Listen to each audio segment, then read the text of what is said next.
1 John 2:9 says this: "Anyone who claims to be in the light but hates a brother or sister is still in the darkness.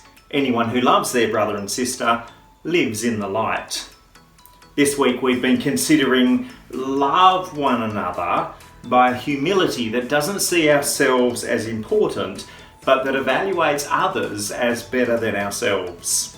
We've seen what Jesus is like. He didn't grasp at the position of being God. He didn't go and follow his own way or his own plan. He obediently followed the Father, even to the extent of a plan that involved a cross before a crown and humility before glory. But we've also been reminded again of the gospel. We do have God's love for us in Jesus. We are united to Christ. We share in receiving God's Holy Spirit.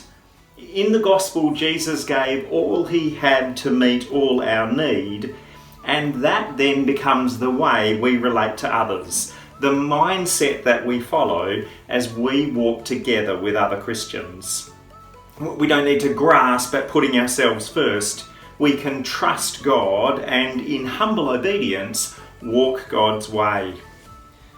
I can think of a number of people who would be considered successful Christian workers. The kind of people who write books and who speak at conferences and who kind of know a lot of people and are known by a lot of people.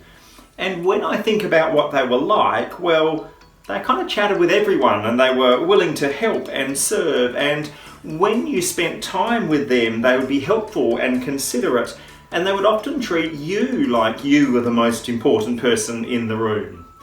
When I think about those Christian leaders that I know, often there is that characteristic of humility in their character.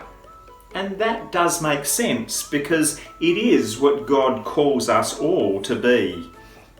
It's contrary to the way of greatness in our world.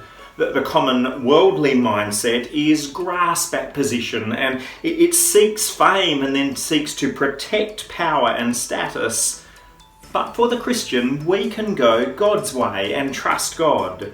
We don't need to grasp at greatness. We can trust God as we risk a one another focused humility. And it will be the contrast that John says will be the difference between love and hate. It'll be as stark as walking in the darkness or walking in the light.